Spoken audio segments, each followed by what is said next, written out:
Look at this nerd. Somebody's so mad at me. I woke up and I have like 500 invites on FNet because somebody's mad. Mm, mm, mm. I do like to see them suffer.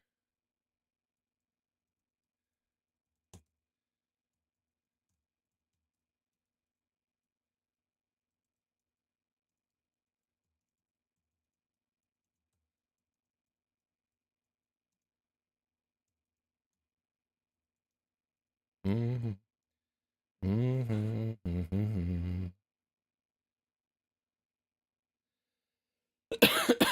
Ugh. Yeah, man, those Canadians have poisoned the whole of the world with their hubris. Imagine if Mexico had attacked us for the same thing. All right, so Logic is going to put us on in the background, so we are not alone. Let's test. Force. It always does this. I don't know if the computer reboots or what it's doing, but all right. So we were on chapter 49, so we just got to search for .50. Uh huh. Uh huh.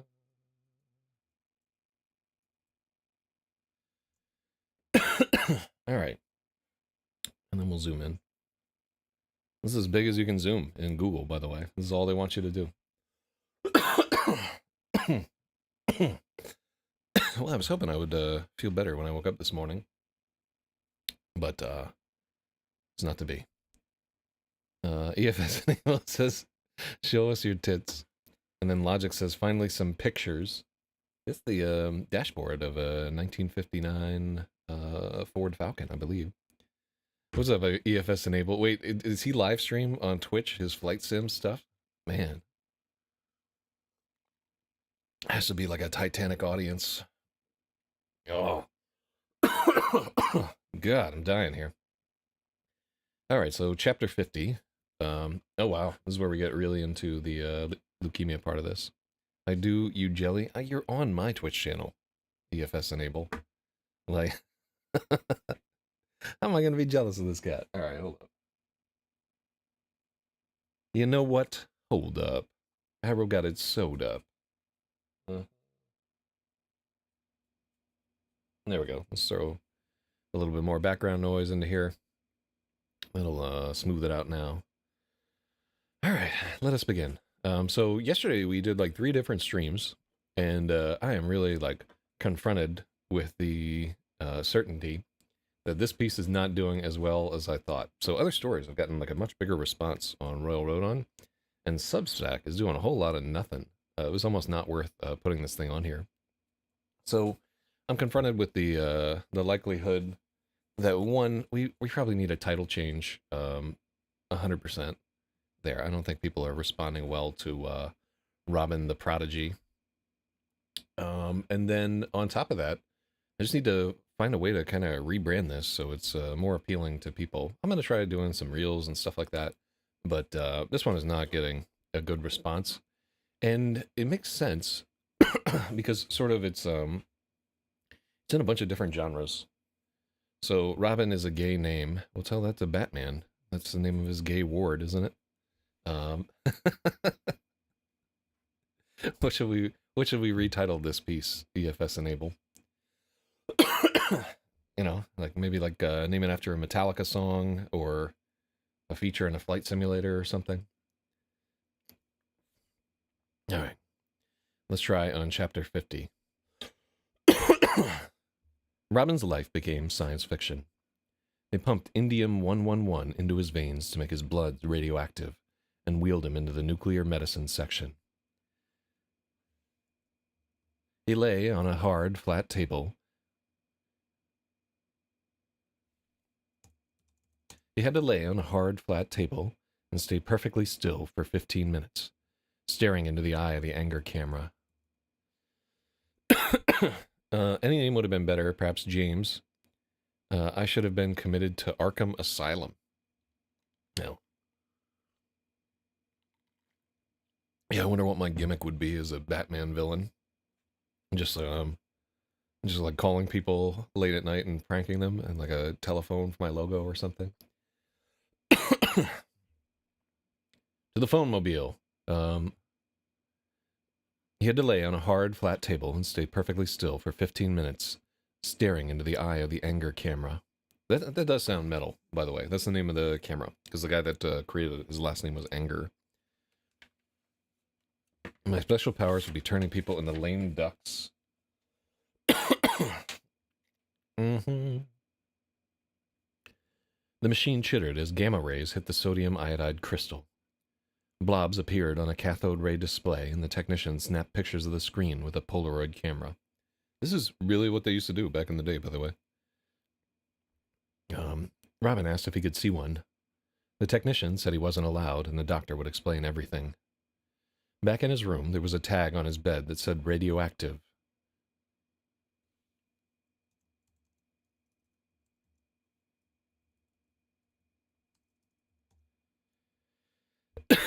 This should be in scare quotes. Radioactive. The song sucks, by the way.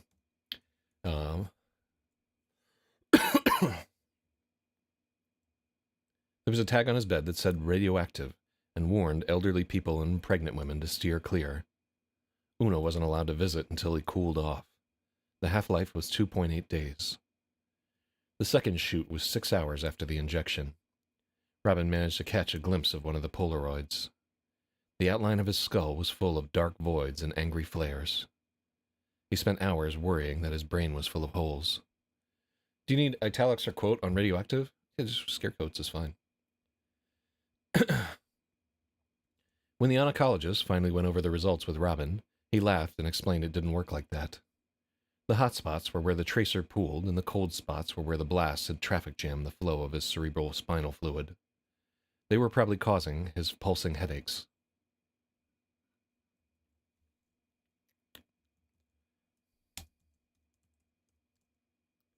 Chittered is a weird word. If you listen to that machine, it's the right word for it. It's like...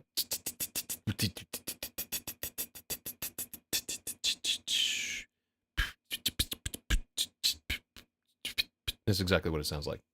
Just like that, like a artless beatboxing. The buildups were probably causing his pulsing headaches. So you know all about this, EFS Enable. You've been through all this jazz. The linear accelerator would target these and hopefully...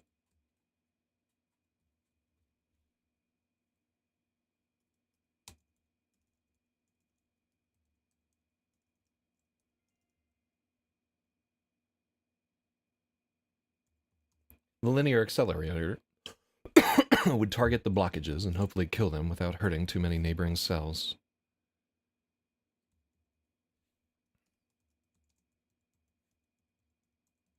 Now, what's the deal with the side facial hair? Are you turning into a Hasidic Jew on us? Yeah, I wanted to stay faithful to my wife, so that's why it works, by the way. I have not been approached by any human female in quite some time. All right, hold on. Gee. Look who came to join the edit. It's the long dog of success. Oh, look at this sweetheart. Say hello, Hachi. Hello, baby. What's going on, buddy? What's going on? Say hi to the internet. Hello.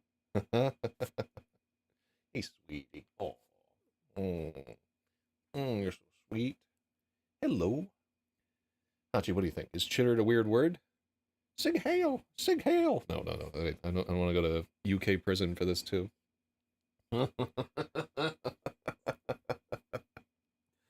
What a sweetie. Oh. All right. You can go to the dog bed. Take a nap. Wait, let's swap to dog view. There we go. She is now chilling. That's what I'd be doing if I could. Anyhow. Sweet dog, he should replace you. He taught your dogs to sing hail for treats. That's ridiculous. Yeah, she would be like a much better host for this program than me, EFS Enable. But I can't get her to stay on camera. She's wants to run around and chase tennis balls the whole time. The linear accelerator would target the blockages and hopefully kill them without hurting too many neighboring cells. The oncologist told Robin he was very lucky that they had the new technology. The old Cobalt 60 machines had a much broader beam, and the radiation burns were far worse. In the simulator, they drew a grid of dots on him in permanent marker to help target the beam. Then he had to be perfectly still again. Then he had to be perfectly still while they made plastic casts of his face. They showed him how they'd poured molten cerobend into thick blocks of armor that would protect the rest of his body. For 2 days, everyone asked him constantly, for 2 days, much broader beam and the radiation burns. All right, let's ask.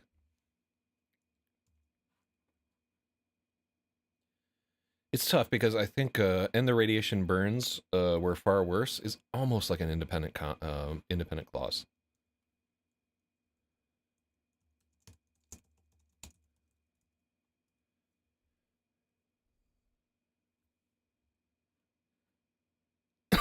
So both are complete thoughts, so it needs the coordinating comma. Okay, I'll give you a point.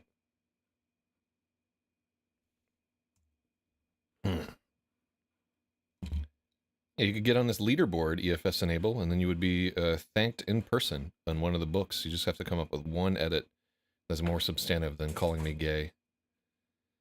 Damn, it's a close race here. Agatha should show up. Getting cancer treatment is pointless. In 80% of the cases, it's just postponing the inevitable. That's one of the more ignorant things that you've ever said, to tell you the truth. There's so many different types of cancer. And there are many cases of cancer where like the death rate is like 10% and it does not recur. It really depends on what you have.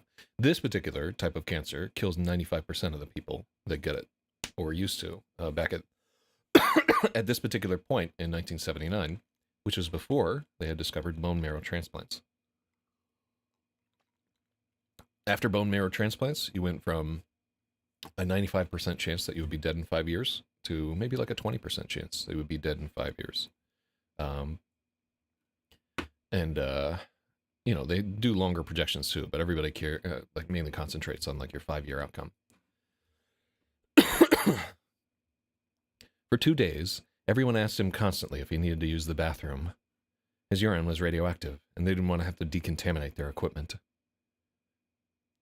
Robin was at once deeply interested in the process and terrified of what it would do to him.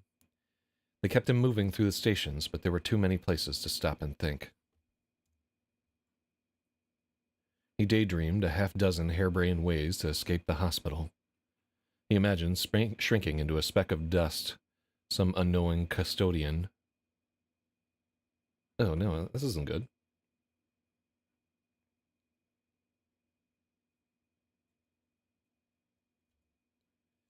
He pretended this was okay, yeah. So we had like 3 examples, but no one should have to carry the weight of knowing they have any percentage risk of dying from their past cancer. That's not a life that anyone deserves to live.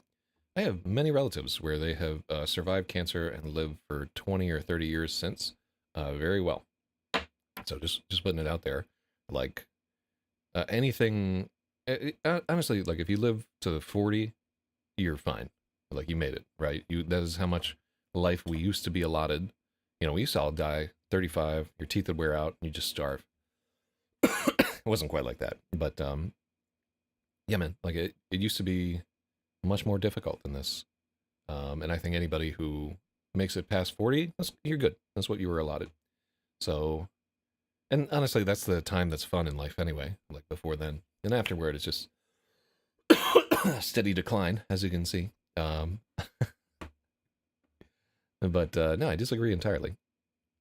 Like, you just can't dwell on it, because there are many other things that could slay you, EFS Enable. Like, every time you hop on a plane, it could be hijacked by Israeli terrorists. You know, anytime you walk down the street, you could be hit by a bus. I could kill you, personally, with my bare hands. Like, any of these things could happen, but it's unlikely that they will, right? So you just have to weight your percentage chance. Honestly, this is just a game of percentages.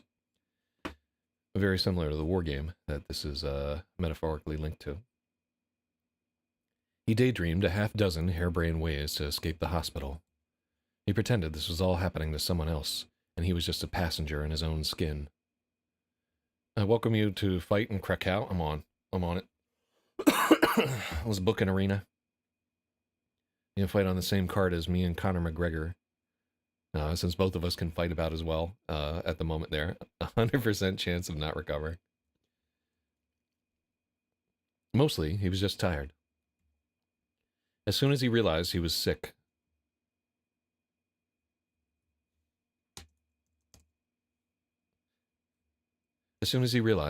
again, all the aches and pains he'd been ignoring insisted on themselves. He couldn't read or write in his diario. Oh, Hachi.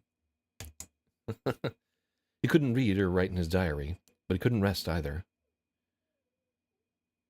Hachi, are you in my chair? What are you doing? I'm going to have to boot her if she keeps crying. The dogs are not equipped to deal with me, like, focusing on something that isn't them for, like, 15 minutes. They're like women. And that dog is a woman, so... Oof.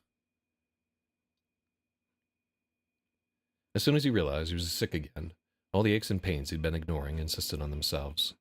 He couldn't read or write in his diario, but he couldn't rest either.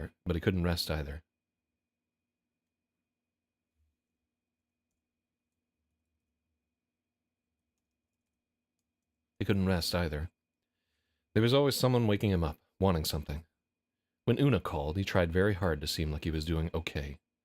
She did the same, but he wasn't fooled. Yeah, what do we got here? Oh, I already fixed that. Stop smoking. Well, the entire continent is covered with ash. EFS enable. We're going into a new dark age because of Canada. So, you don't get a point for that because I'd already fixed it. You couldn't rest either. Oh, I don't think you put a comma there, because it's at the end of the sentence. Let's take a look. I hope I'm right.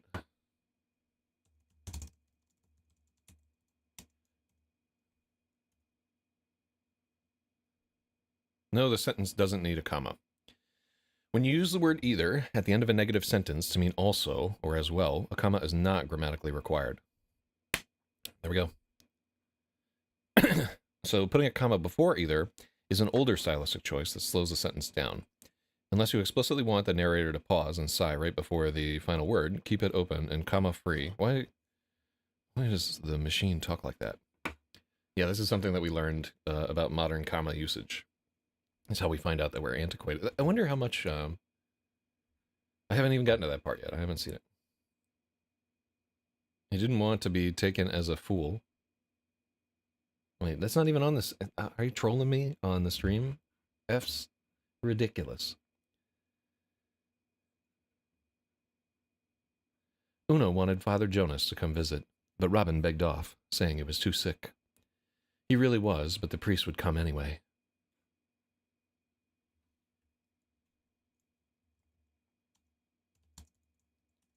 He really was, but he knew the priest would come anyway. It was just one more thing to dread. He shoved it to the back of his mind with the rest. How are you feeling today, Robin? Robin paused too long, searching for words that wouldn't make a scene. Terrified, dying, doomed. I want to run out of this room and never come back.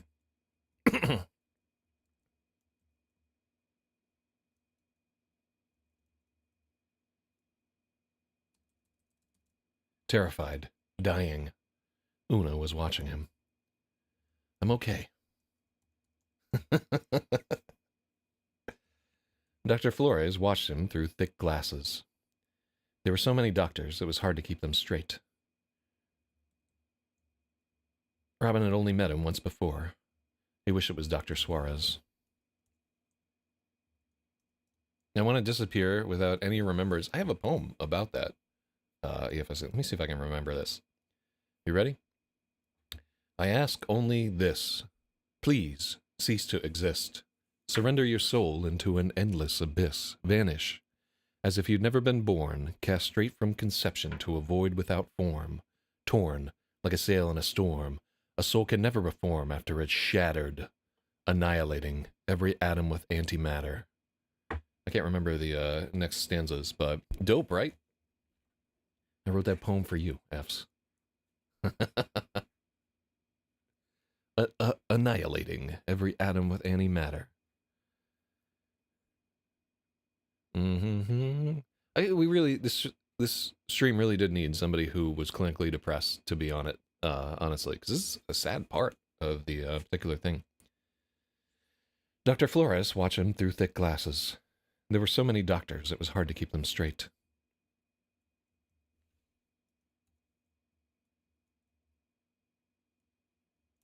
It was hard to keep them all straight. Robin had only met him once before. He wished it was Dr. Suarez. Despite his name, Dr. Flores didn't speak Spanish. His mustache made him look like a policeman. Today, we're going to do another lumbar puncture. You're going to receive what's called intrathecal chemotherapy. Intrathecal chemotherapy, where we inject cytarabine and methotrexate along with hydrocortisone. We do this and the radiation treatment on the same day because they have a synergistic effect. That means one treatment helps the other work. You'll be under a local anesthetic. I know you suffered a pretty rough post-dural puncture headache last time. This time we'll have you on an analgesic. Analgesic. I think it's analgesic. Analgesic. Hold on. Let's find out.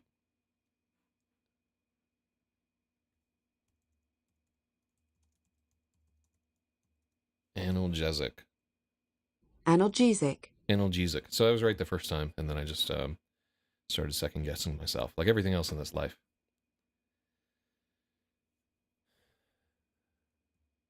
You'll be under a local anesthetic.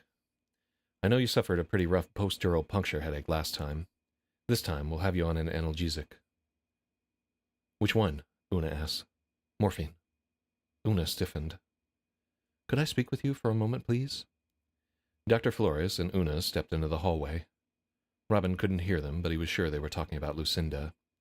He heard Dr. Flores' voice raise. Not a lot, but enough. Una was upset when they came back. The headache wasn't that bad last time. I don't have to be doped up, Robin lied to try and help Una out. No, she's a Mexican from Zacatecas. Yeah, she's just straight Mexicano. I think their ancestors were, like, one's from, like, Scotland or Ireland or something years ago, but they're pretty much straight Spicano. Robin, too. You're reading a story about two Mexicans.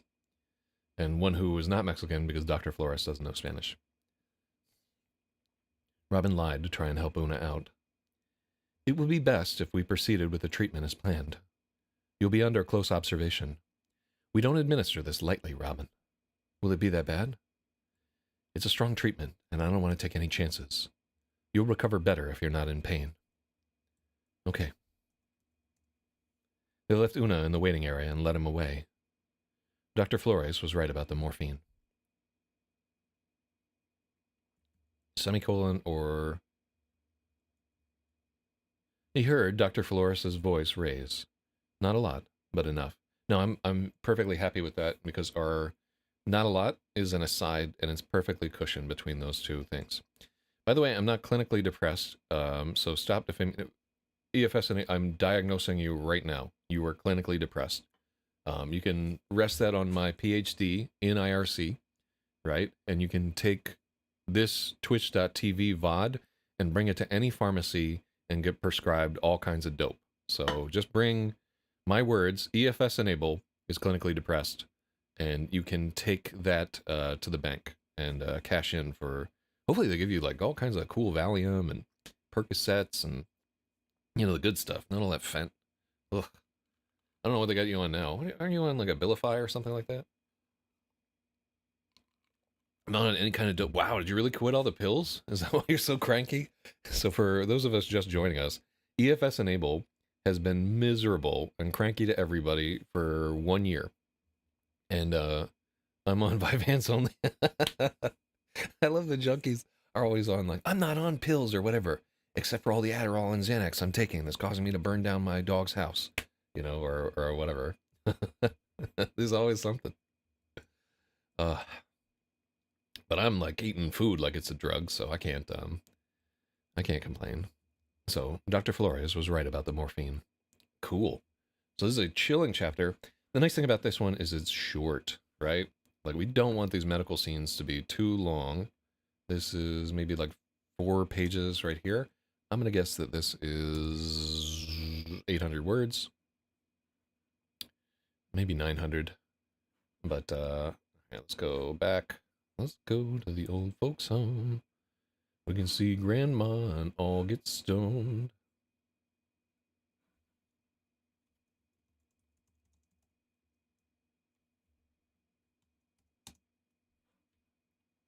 Mm-hmm.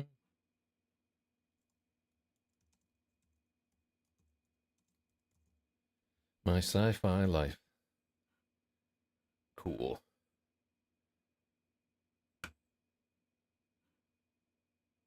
This goes to show that I'm taking half the dosage that I used to take. Just goes to show that I'm a presumptuous buffoon, guilty as charged. 100%. I don't think that was ever in any doubt. Um,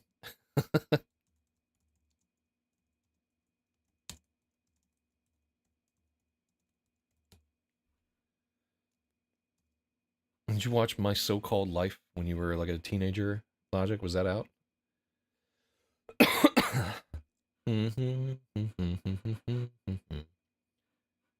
No, but congratulations on getting off most of that medication. EFS Enable, that is not an easy thing to do, man. Especially later in life. Everything gets so much harder. So, I respect it. Not you, but I respect it. Loving it. All right, so then we can edit this chapter. I like that EFS, I like that Effie got mean, so I was free to be mean to him again. Like, it felt so weird just always being nice to him. But now that he's a dick, I can just be myself. So it was great. Thank you. I appreciate it. The only drugs I'm taking right now are butt chugs of Mott's fruit snacks. I just found like somebody left a bunch of Mott's fruit snacks in my yard. Quit all the vaping and the boozing and the caffeine. Well, hopefully you tapered off of the booze, so we don't have another disaster there.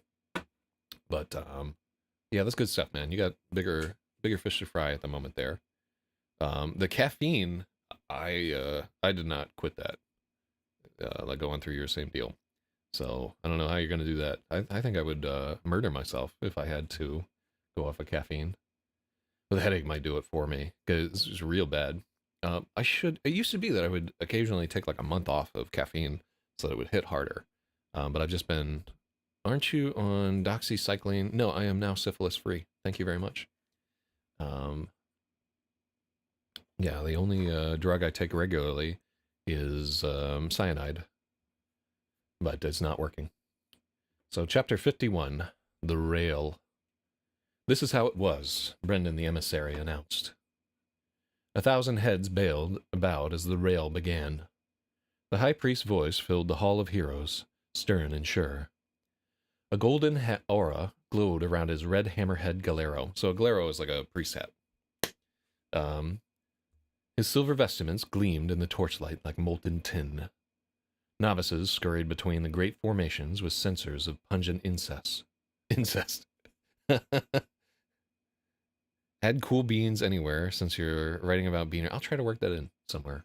F's. Novices scurried between the great formations with censers of pungent incense. I keep saying incest because EFS Enable is in the crowd. And as you know, Israelis are completely responsible for the modern trend of shoehorning incestuous pornography into everything. I don't know why they're doing that, but I do not like it. It is really killing my boner. I agree 100%. They should just disband Israel and just dump all those people in Western Australia and figure it out. It's the same desert, you know? Like, it's just, there's nobody there. Just take it. he had set up like all kinds of desalinization plants and start like attacking and trying to take territory away from people in Perth. It'd be great. Um, Novices scurried between the great formations with censers of pungent incense. Soldiers swayed in their wake, glassy-eyed and pliable. The ceremony commenced. Dumped in Mongolia? Huh, I thought about that. What? I don't know. Israeli food is not super similar to Mongolian food. Can their arms even wield those giant chopsticks they use to, like, scoop up the Mongolian barbecue into your 15th bowl? Mm. Before there was form, there was the void, resplendent in her emptiness. Through will alone, the Emperor demanded form and cleaved light from the hungry darkness.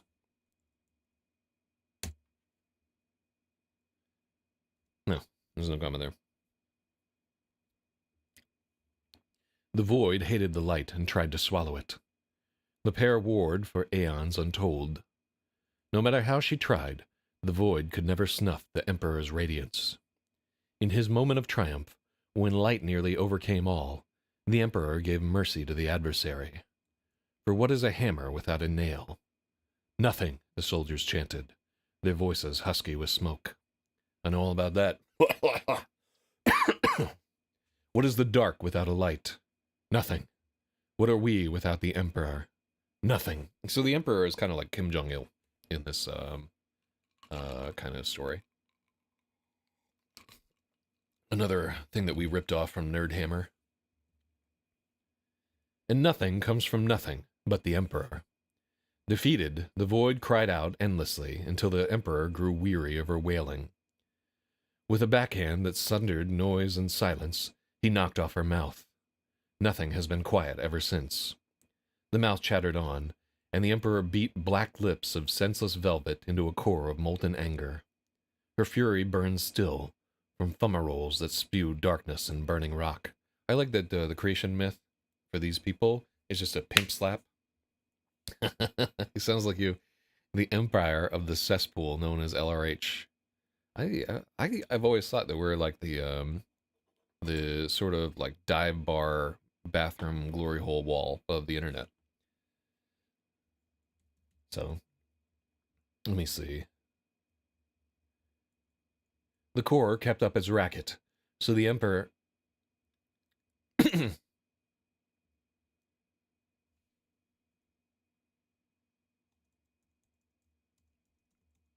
The molten core kept up its racket. Shoutouts to World of Warcraft. So the Emperor beat her with his celestial hammer. He flattened the plains into great waves of golden grain. He roughed up the mountains to keep his brilliance from burning the plains away. The seas filled with the sweat of his brow, and steam filled the skies with 1,000 types of cloud. As the world shuddered with the bliss of his touch, the Emperor flung his hammer into the sky to complete creation. The sky hammer spun and became the sun. Each day we bake in its golden rays. As the Emperor's hammer whirled, 3 gems flew from the pommel. These became the moons. Each night we are blessed by their light. The emissary pointed to the moon gate at his back. Through the smoke of 10,000 goblin campfires, goblin is capitalized, they could barely see the stars. The day was finished. The blue moon sailed towards night. The red moon took flight and quested after her. As siblings do, the 3 moons squabbled. Each wished to be closest to the Emperor. In their bickering, they crashed together, and chips flew and scattered against the velvet of nothing. These are the stars. Some fell to the earth.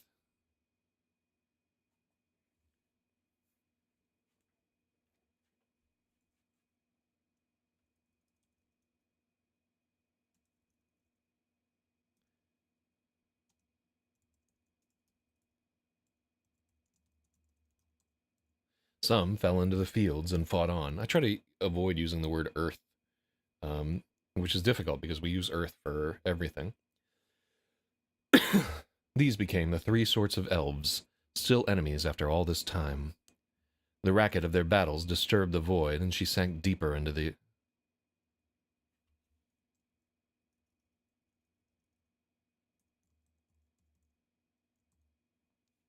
And she sank deeper underground.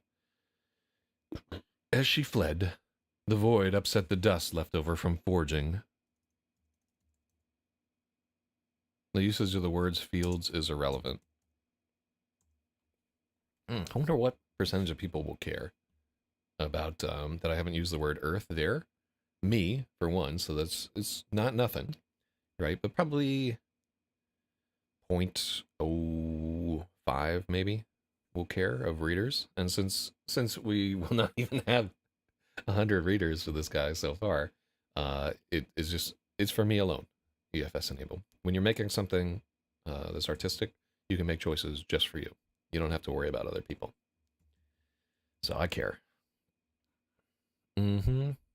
I'll be paying for it. I care. You're buying a copy of this book. Thank you. It's a good one, man. I think you would like all the parts about the hospital and the parts about sort of being alone and suffering in silence, and how when you're sick, healthy people always put all these demands on you. Like they want you to be positive and to be well, and they don't care. You know, they don't really understand what you're going through. I know all about it. As she fled, the void upset the dust left over from forging. From this dust sprang the dirty, dark-loving dwarves. They burrowed deep, so that even underground the void could find no peace. The Emperor saw this was good, and commanded the elves and dwarves to stay separate, each in their own domain. The Emperor's flawless design should have run until the end of time. Don't be pretentious, and don't flatter yourself that I would be reading. I don't know that you were physically capable of reading a fiction book. What was the last book that you read, EFS Enable? Like, I feel like your ADD is too intense to make it through a book. I know that you have bought many of mine, but I don't think that you have read any of them, to tell you the truth. Like, I would like to know one fiction book that you have read in the last 20 years, if any. My attention span doesn't allow me to read books. Exactly. Yeah, I know where you're at. But like on a live stream, just every time that your ADD goes off, you can just type some crazy shit into the... you got me. See this here? Every time I curse, I have to I have to add $1 to the swear jar. We're almost at $40. I actually don't want to pay this money. Ugh. This is starting to, like, you know, this is cutting into my beer money. If you would do an audiobook, it would help me immensely. I am, by the way, there's a poll in LRH right now where you can vote for what audiobook I should read next, because I just bought like a little tarp thing that should help me find a place quiet enough to do audiobooks. I'm trying to get one in before all the relatives return. Let's see what the status of the straw poll is. Show results. So it's 50-50 between survival mode and Hawks at the Diner, with 4 total votes. So yeah, we'll try one of those. So if you were interested in reading either of those, I've been meaning to record survival mode for years and years, and I've just been too lazy to do it. I have like an amazing microphone that Ra got me. IMHO, as insufferable as your personality may be, your voice is quite listenable. Thank you. Is the only positive quality that I possess. Although it's not sounded so dulcet. Oh, speaking of which, we need to update the date. It's day 24 of the editing stream. No. Yeah, that's all I got going on for me here. Which is good. I just need to find more blind women, and then I'd be set. That's why I had never have any luck whatsoever dating deaf mutes. They're like, what's the point of this guy? Ugh. Yeah, by the way, that's why I could never... Anosmic? That's a good word there. Oh my god. God. Oh. You got me. That's a solid one. Alright. Alas for the feckless, the soldiers chanted. Alas! With black hate in her empty heart, the void cast her cold gaze over paradise. In the high houses of the moon children, she whispered to Insi, vain princess of the elves. Insi's mind was poisoned with desire for Dias, the arrogant prince of the dwarves. Each turned their face shamefully from the Emperor's law. From their forbidden union, an imp was kindled. woe to all, the listeners railed. Furious, the Emperor's messengers, that should not be a capital D, descended from heaven and cursed the sinners. This is why elves and dwarves dwindle. Without the Emperor's favor, nothing can flourish. While the Princess Inzi carried the babe, the skies grew gray and nothing would grow. For 10 years there was no rain, no day, no spring nor summer. Pyres stacked to heaven, and great sacrifices were made. All were afraid the Emperor would crush his flawed creation and make the world anew.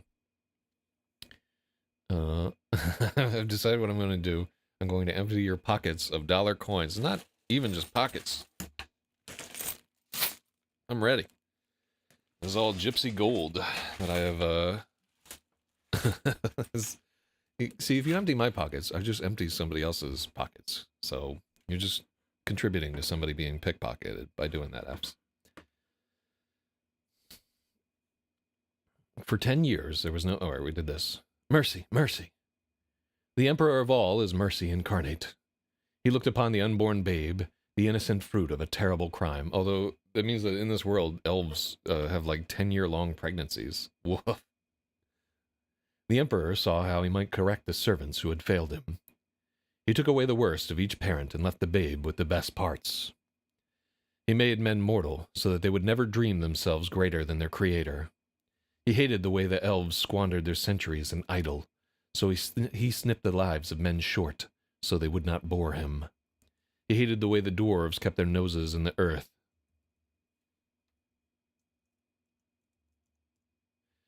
He hated the way the dwarves kept their noses in the dirt and never appreciated the splendor of the ark. He took away their industry and routine, and filled men with an invention and wanderlust.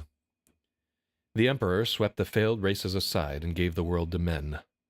He told us to conquer and sing his praises from every corner of the map. No, idle is correct there. Like, we're using is the root form of the word idyllic, which is different than idle. They're similar, and I think idyllic is the root of idle, but they don't have the same meaning. Gotcha, bitch. Praise him, chanted the men. What the Emperor wills will be. The elves were too vain to yield, yet too few to stand against the Emperor's chosen. Thinking themselves gods, they tampered with the laws of creation and gave birth to horrors. It was they who created the greenskins, the serpents, and all the other blighted races, Israelis. And then spelled idol? Is that true? With two L's? Let's look it up. I know that you just Googled that.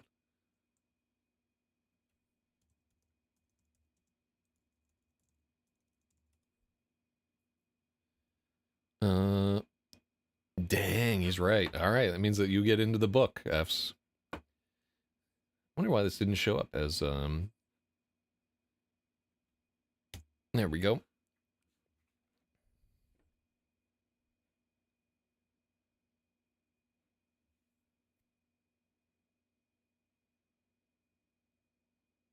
Let me see.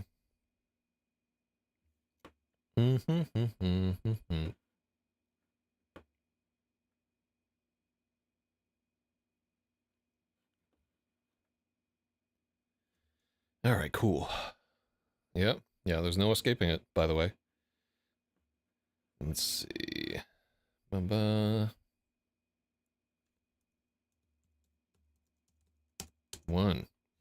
Haha, now you're in the book. Do not add. Gotcha. Well, that was your fault for correcting me. It was they who created the greenskins, the serpents, and all the other blighted races. It was elves who poisoned the seas so nothing could drink from them, and foul things.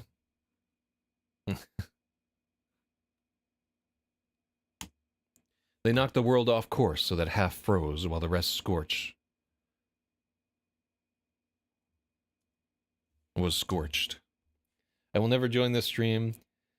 Should you not remove my name immediately? Do not, please, do not add. It's going in, Fs. Like, you made a contribution to the book.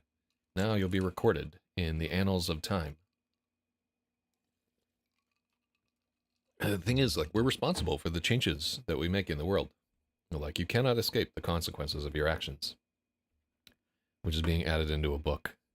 He says, F you.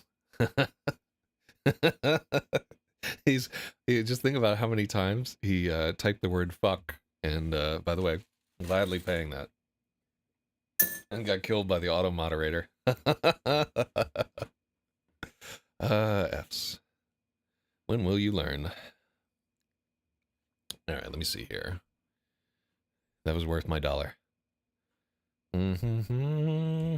Up to $40 in swears. Maybe I can stop there. Enable with the crying robot emoji. LOL. LOL. No, I know you actually want your name in the book. You don't need to make a show about it.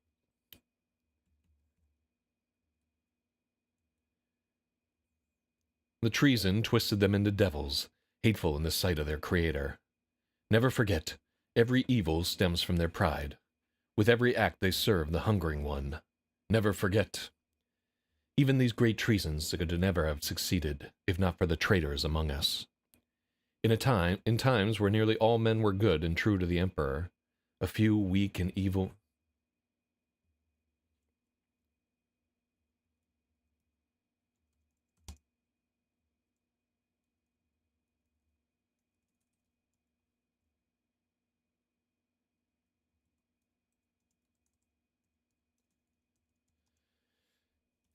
In those times, nearly all men were good and true to the Emperor. Still, a few weak and evil men were seduced by the wicked ways of the moon's children. Everywhere they spread her...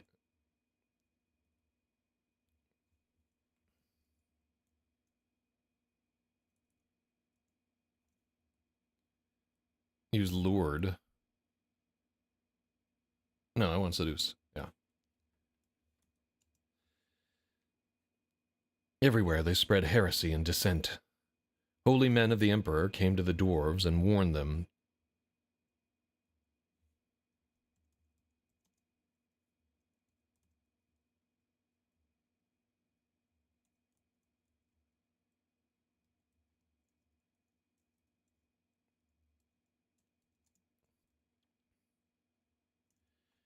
Holy men of the Emperor came to the dwarves and warned them. The wicked ones would surely anger the Emperor and hasten the end of all. They offered an alliance so that men and dwarves could join forces and destroy the traitors and elves forever. Alas, alas. I think these are all bolded. Yeah. Yeah, so all these should be bolded. They're like that chorus. The dwarves were too cold and clever. In their greed, they sold arms to both sides. They cared not if the righteous triumphed, so long as they could line their dim caves with tawdry treasures. In this way, they became devils themselves. Use italic. Oh, yeah. All right. Yep, it is indeed italic. Dang, you just tied with Mantis. I'm gonna get your name ahead of his. Okay. Wait, hold on. Do we have... Okay, yeah. Okay. Mantis. That's a good one.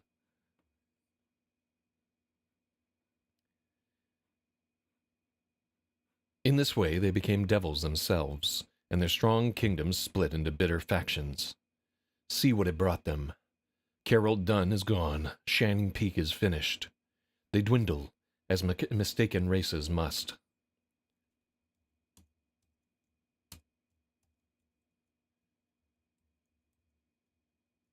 So this is a stylistic thing here. Like, you don't have to have quotes in between these paragraphs, but I might as well have them.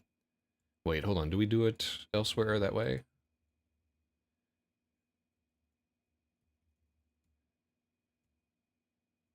Yeah. Okay, so yeah, that was just a mistake. So, stylistically, you do not have to have quotes in extended paragraphs in blocks of speech, but soon the final battle between good and evil will come. The Emperor's sons will triumph, and we shall all ascend to heaven to watch this wicked world be cleansed by an all-consuming flame. Remember this as you walk among them. These so-called allies are the architects of our misfortune. They will surely turn on us when the danger is slain.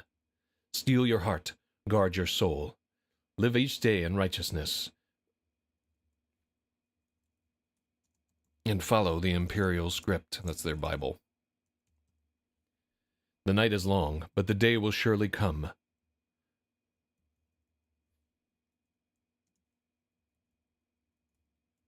We faithful are destined for glory. His will be done. The high priest of the Imperium lifted his hands and made each into a fist. He struck himself on either shoulder. His will be done, the Imperials thundered. All right, then we go to the next chapter from Barack POV. Originally, this character was named Barack Obama, by the way. It really was.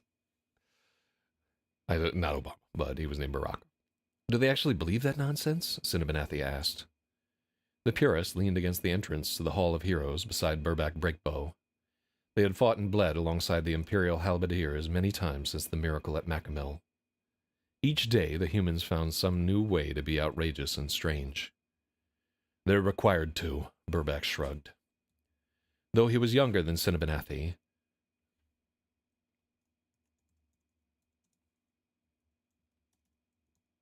Burback had spent more time in the realms of men. He would never understand them, but he'd grown used to their ways. Cinnabonathi met his eyes, never fooled when he fell quiet.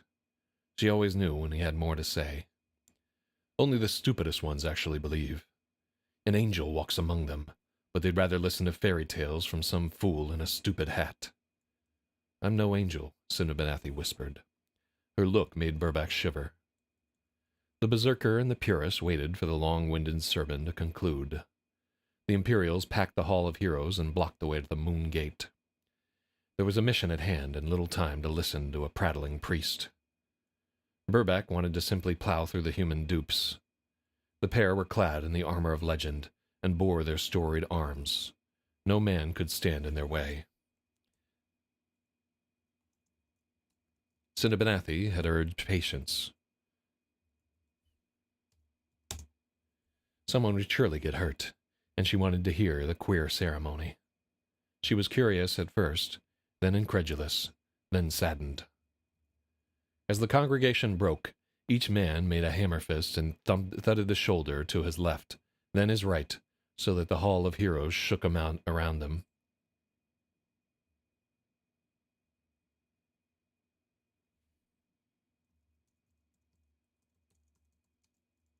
Reverberated with strikes. For Empire, the Imperials thundered. The formations broke and soldiers streamed past the two heroes. The bulk of the troops were fresh reinforcements from the Heartland, young and untested. Burback's hands itched and a war cry tickled in his chest. Burback's hands itched.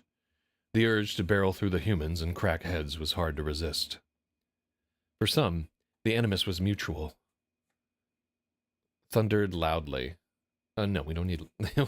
Are you trying to troll me? If you're thundering, you're already loud. You don't thunder quietly. Yeah, the verb does enough. Fired by the insipid roared. I like thundered. Fired by the insipid sermon, many of the green recruits glared at Burback and Cinnabonathi.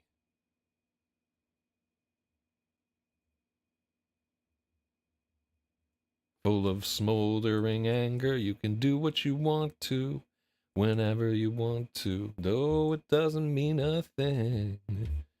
Big nothing. Others colored with shame. Some gaped with naked awe. Burback met each set of eyes, eager for an excuse. None had the stones. Is it King Nothing? No, you're thinking of the Metallica song, and I'm thinking of the Elliott Smith song. Elliott Smith was way more metal than Metallica, by the way. Big Nothing. Like 0 members of Metallica have OD'd. Elliott Smith just died right away. There were friends, too. The surviving members of Potboy's Halberdiers were interspersed among the ranks, split up to keep an eye on the new recruits. They'd been split up to keep an eye on the new recruits. The veterans were easy to spot. There was something in their eyes that Brendan's lies could not touch. As they passed, the veterans doffed their caps to Cinnabonathi and Burback with deep respect. There were many who'd been in close scrapes with the pair. They stopped to offer words of fellowship and to wish them success on their mission.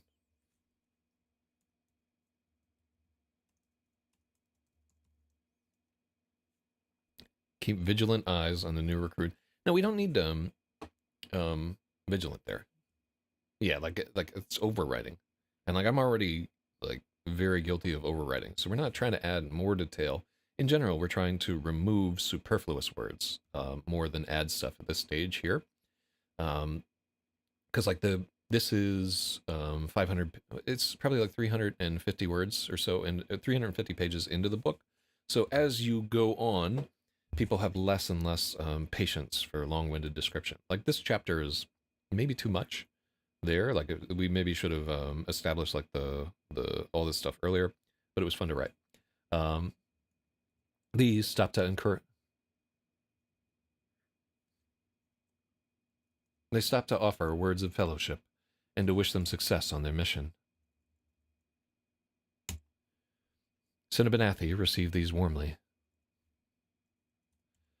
them warmly. Burback was harder, but he acknowledged the few who had truly proven themselves. Only insane bravery could earn a berserker's respect. A few of the newcomers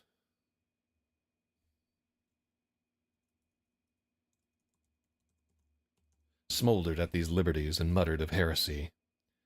The veterans smiled and invited them to do something about it. Potboys pikers cared not the peak of unblooded boys. I like that. Here, let's go back and rename Potboys pikers.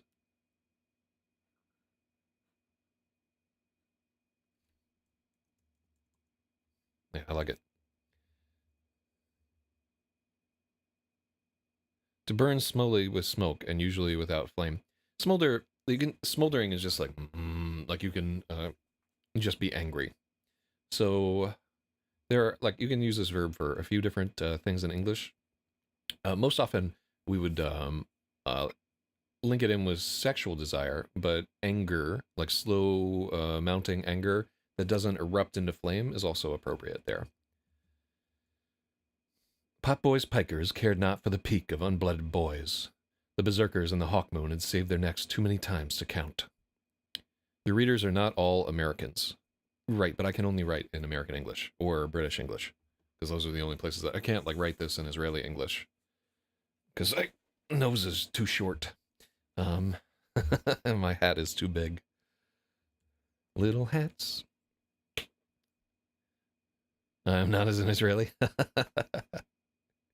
Eat S&D. Oh, loving it. Soon, Potboy himself toddled by.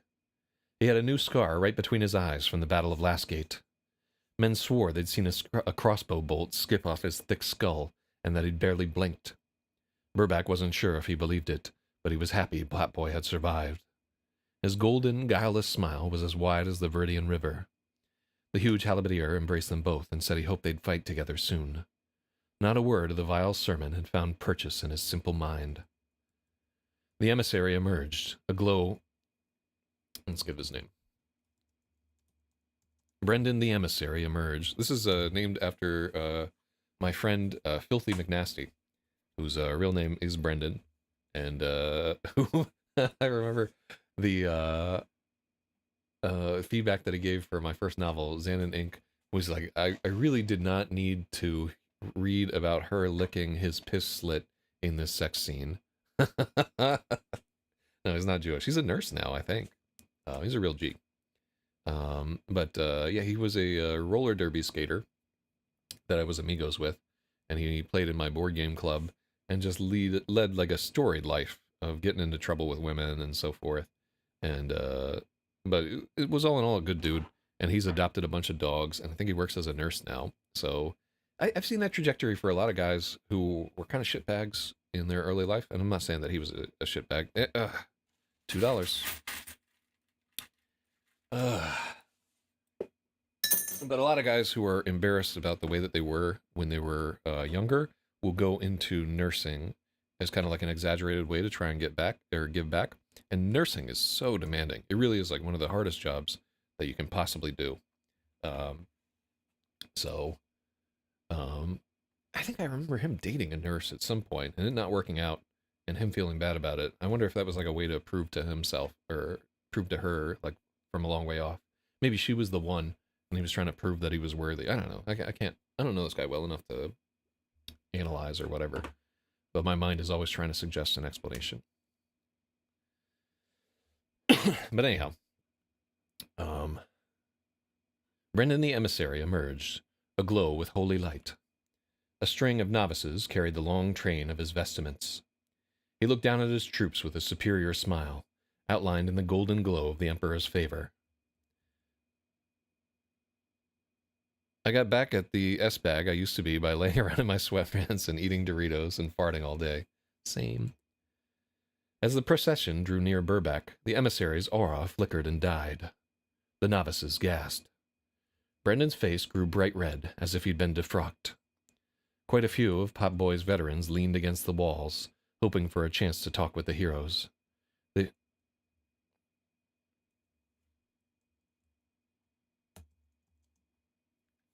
They perked up to watch.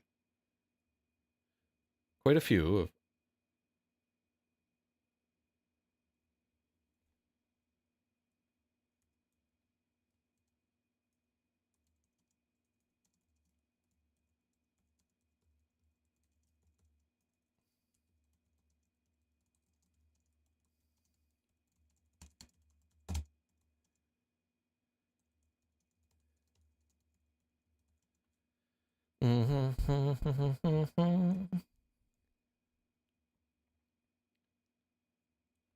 Many of Pop Boy's veterans leaned against the walls, hoping for a chance to talk with the heroes. They perked up to watch. Who did that? Brendan demanded. Those tricks don't work around dwarves. We see right through illusions, Burback informed him. Brendan the emissary scowled. Brendan scowled. He seemed eager to drop his gaze and scurry past, but there were too many eyes on them now. He had to double down. You were the dwarf who slew Gunag Dorson.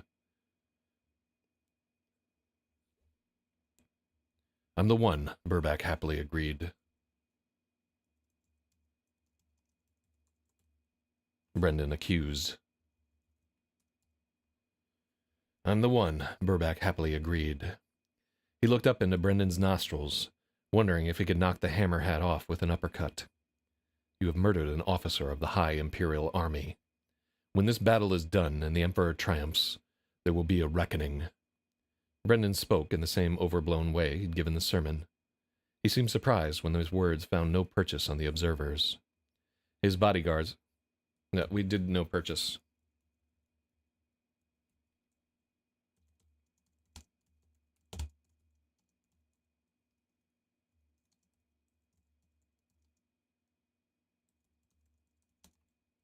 He seemed surprised when his words did not inflame the...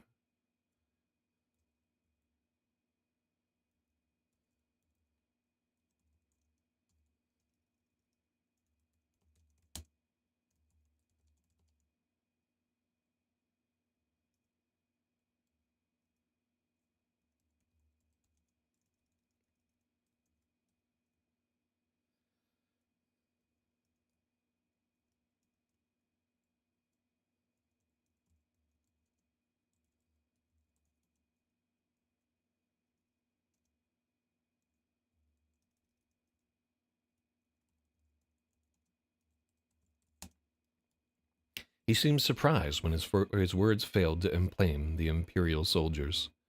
His bodyguards were close, but not close enough. Burback cracked the knuckles of his thumb, each as loud as a slung stone. We would do gunshot if they had guns, but there's no guns in this. He rolled his neck. He grumbled like a mortar and pestle. I can't wait that long. Trial by combat. You and me. Right now. You might want to take off your skirt first. Brendan broke under the berserker's stare and almost backed into his novices. Laughter rattled among the stragglers. No? Then I guess this inquest is closed, Burback shrugged. Cinnabonathi spoke up, her voice tight with disgust.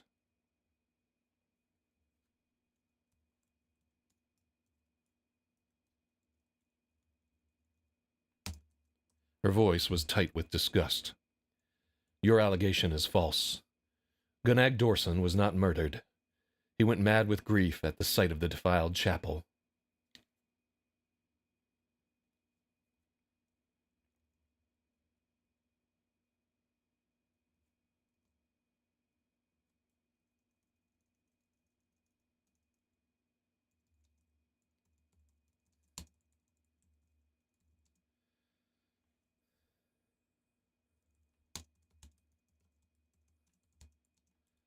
He went mad with grief at the aftermath of a massacre, and invoked the void.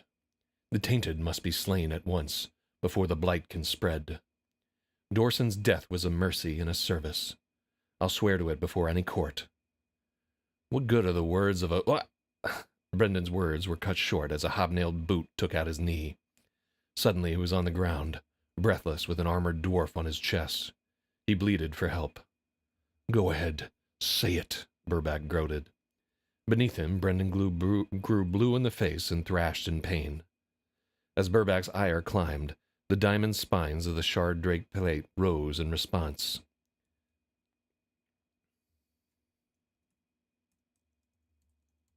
Brendan's bodyguards only watched. They were too gutless to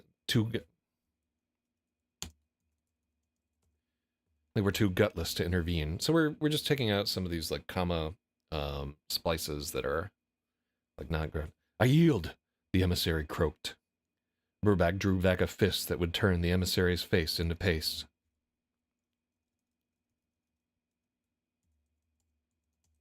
I yield, Brendan I yield. Wait, how would he croak it?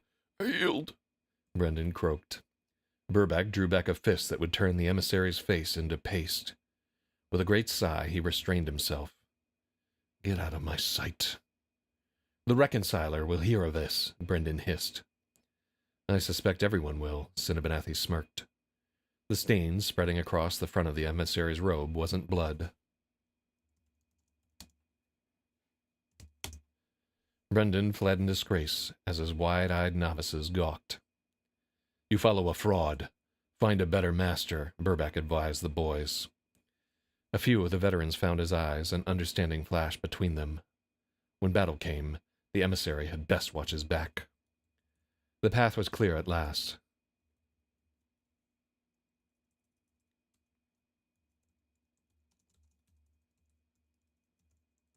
Burback and Cinnabonathi entered the Hall of Heroes and wrinkled their noses at the lingering reek of soldiers and incense.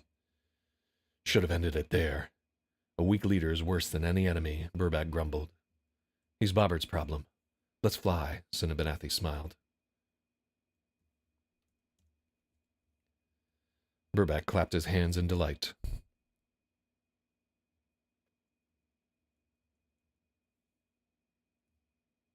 That's an interesting one.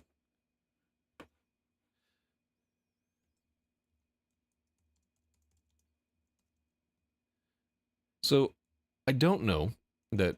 Let's find out. I don't believe that there is a comma at the end, but I think it does a better job of spacing out the time and adding like flow to. I'm going to give you a point for it, but I don't believe, based on my current knowledge, that there should be a comma there.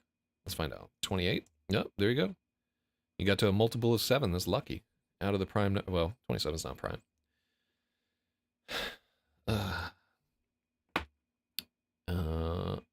As you are clearly disrespecting me and my request, I'm hereby forced to leave this stream. Govern yourself accordingly. Thank you for viewing EFS Enable.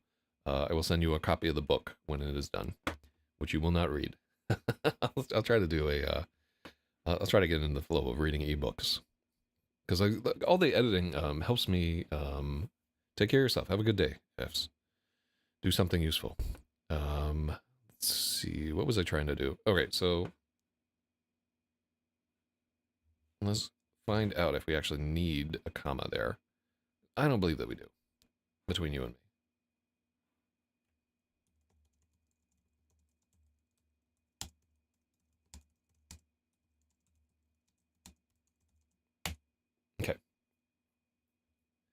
No, the sentence does not need a comma. So at last is an adverbial phrase modifying the effective adjective clear. When these types of phrases appear naturally at the very end of a short sentence, they don't require any punctuation to separate them from the main thought. Got 'em. Got 'em. But at last, the path was clear. So at last, the path was clear. Puts more time in between. Somehow it creates more time than the path was clear at last. Burbeck and Cinnabonathi entered the hall. All right, there we go. Together they passed through the moon gate to stand beneath the stars and drink in the cool night air. 2 hawk moons stood guard on either side of the vista. Past the troughs of seed and blackbird perches,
beyond the troughs of seed for Abaxios blackbirds was a sheer drop that fell 1,000 paces down. They could look out at the entire valley.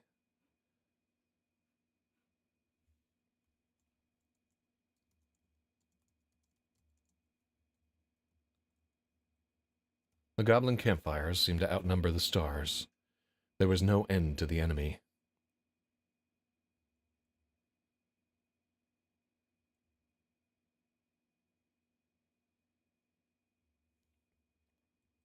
The Blackaw horde had more than doubled in size. More war bands continued to arrive as the blue moon neared her apex. Burbeck and Cinnabonathi were troubled to see so many goblins gathered in one place without tearing each other apart.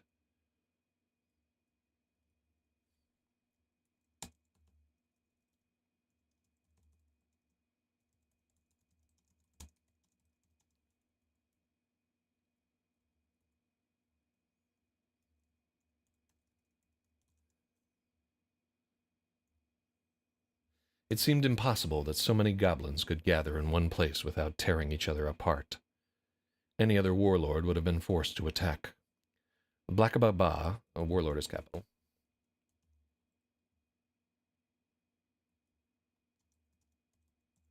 Any other warlord would have been forced to attack at once.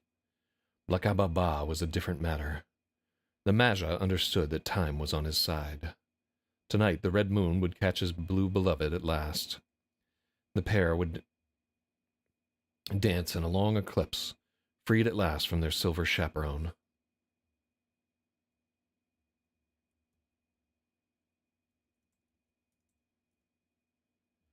Freed at last from their silver chaperone. With the white moon absent. It's a silver moon. With the silver moon absent, no augury could be relied upon, and all magic would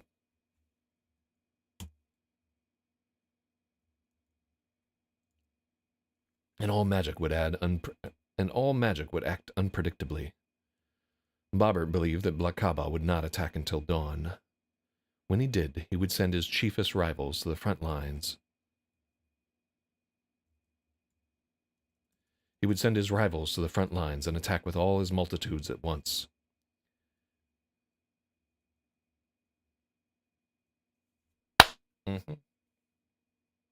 Some fruit fly over here.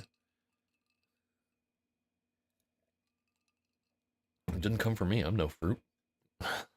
If only that were true. Um,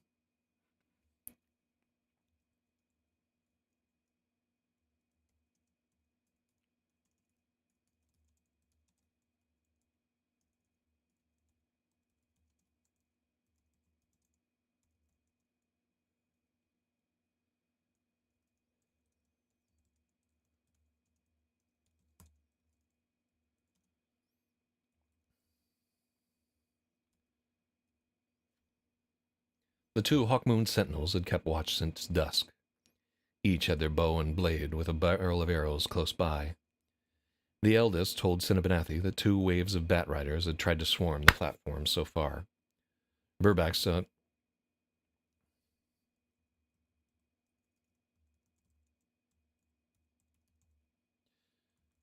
saw no blood on either Hawkmoon.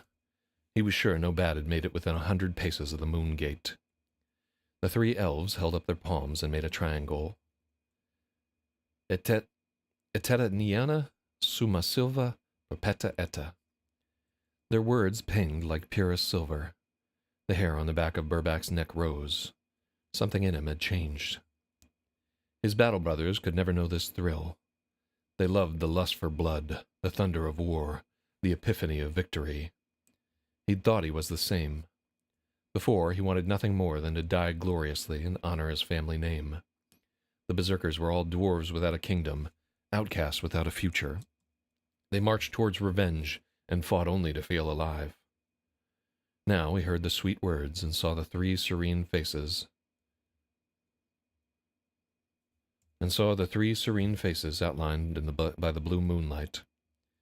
He knew it was not enough any longer.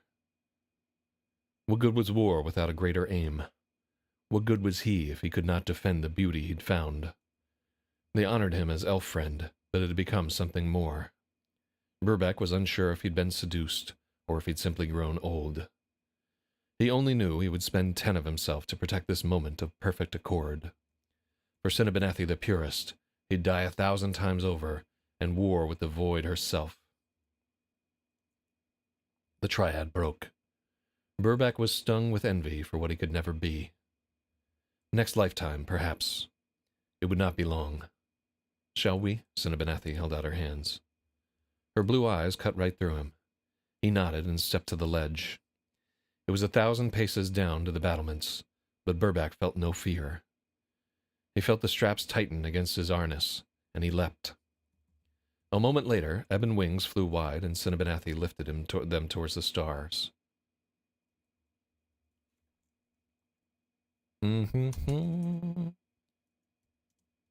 Cinnabonathi lifted them toward the stars. The feeling swept him back to the Battle of Eravitramor.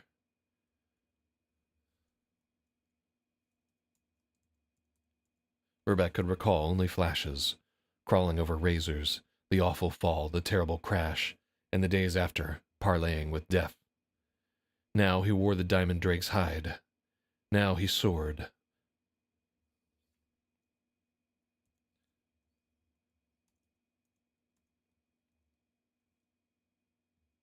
Black Angel wings hauled him on high.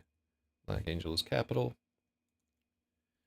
The awe of flight sang in his veins, and the air grew bracing as they sailed up the mountainside.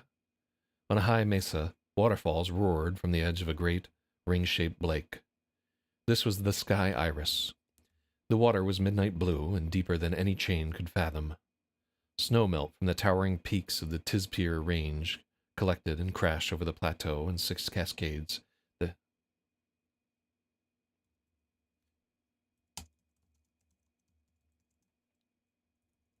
The 6 great cascades became the Viridian River.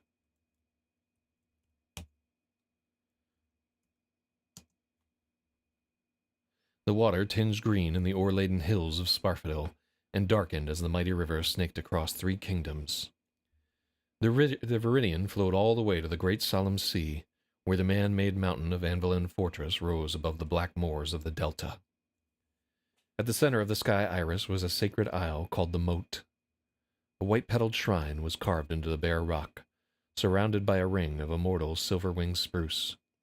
Sweet clover grew between the ancient trees, thicker than any feather bed. Cinnabanathi flew down and landed on a beach of fine black sand. Burback freed himself from the harness, looked in the dark water, and shuddered. There was no telling what was in those depths. They walked to the shrine in silence and let the night speak her peace. Everything glowed strangely in the rare violet moonlight. The stars blazed impossibly bright.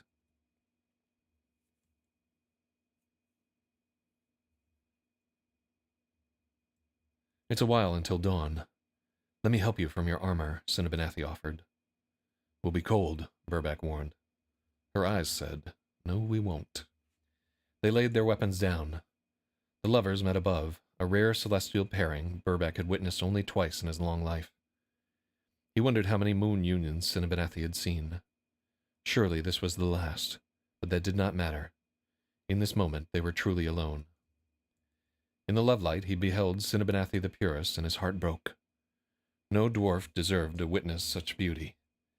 Yet somehow she stared back, cheeks aflame, eyes only for him. Burback, do you want to ruin the world? Cinnabanathi asked. He was too flummoxed to laugh. I do, very much. The eclipse seemed to last forever. All right, cool. So that has been 2 hours of editing, and we will. I forgot to look at how many words this was. So this seems long too. I'm gonna guess that this is 3,500 words. And then we can. I think the other chapter was like 800 or something like that. So we're almost there, boys.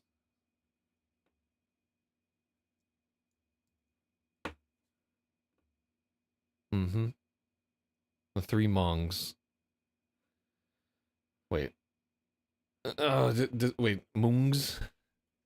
I'm bad at guessing word. I know, right? That's why we do it, because it's fun. Because we're shit at it. Alright, so dashboard. So what was the last one? I guess like 900. It was 842. Not bad. And 5 people have viewed it already. That's not bad. And then if we were smart, okay, so at 8 o'clock, everybody has their stuff set to post, unfortunately. Because there's some like article that like advises them to do it. Most of the stuff on this, I think, is now AI generated, unfortunately.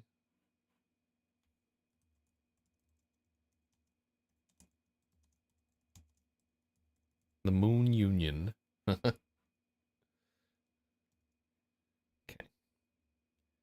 And cool. And I think that is the only bawling that we have in the entire book, and is completely implied between a dwarf and an elf. So, I know. How did I manage to restrain myself? All right, how many words have you got? I'd say 3,500. Logic. Let's take a look. It is 3414. I'm getting better, man. Getting closer. And I'm just going by feeling right here. Really and truly. All right. Great article.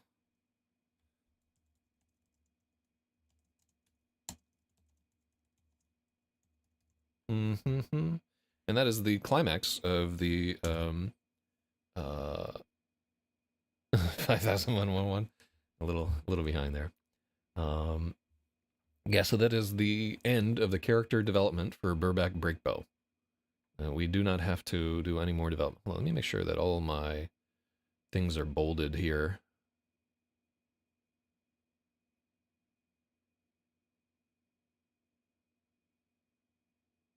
Yeah, this looks so good in the what you call it. It looks so much better in Substack than in whatever, and it's worthwhile enough, because I would, like, if I had the choice to read between the two, it's not even close. I would read on Substack.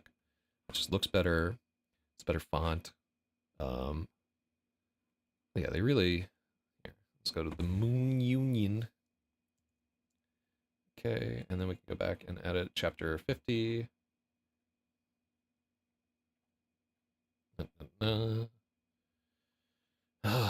So that means that we just have 9 chapters left. We could literally finish this today if I just called out sick again. But I really should go to work. And I gotta walk the dogs and all kinds of stuff, so. Alright. And want to see anybody bother me or whatever. All right, so I got dogs. What needs walking? But there will be more edits throughout the day because I'm eager to like finish this whole thing.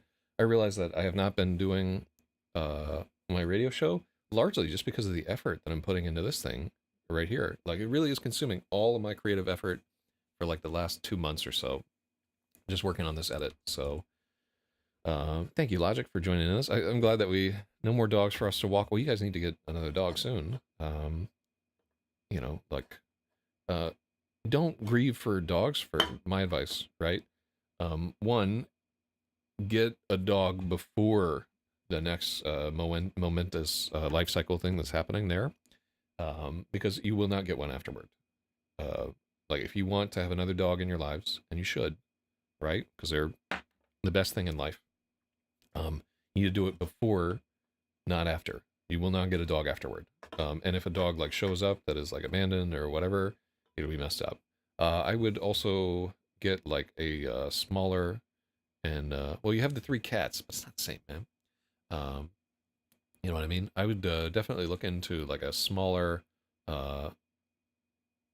Yeah, you'll require another doggy. Yeah, 100%. It's better to have them early, and I have some advice about that I got actually from Salem. I don't know if you or Angie talked to her, but I got some advice from Salem about that whole thing, like introducing them and so forth. So there's a few things that you can do, but again, like way better to have them before than after, in my humble experience. But it is a lot. It's a lot to take on. But you start now, then you can get through like a lot. And also, you guys like don't mind like adopting an older dog that's chill and so forth too. Don't get a pitchy bull. All right, anyhow. But you know, your life. Not for me to tell you what to do or whatever. But I've been in like kind of similar positions, and the sooner you can get a new dog, the faster the healing is. It really does help. And cats just don't fill that same hole. In my experience. Speaking of, look at this. Somebody heard me talking about dogs. Oh, hello, buddy. Look at your ear. It's all flopped over and stuff. Hello. You want to go for a walk? Yeah. You just want to lick everything that you see? Oh, she's so sweet. All right, long dog. All right, here. What?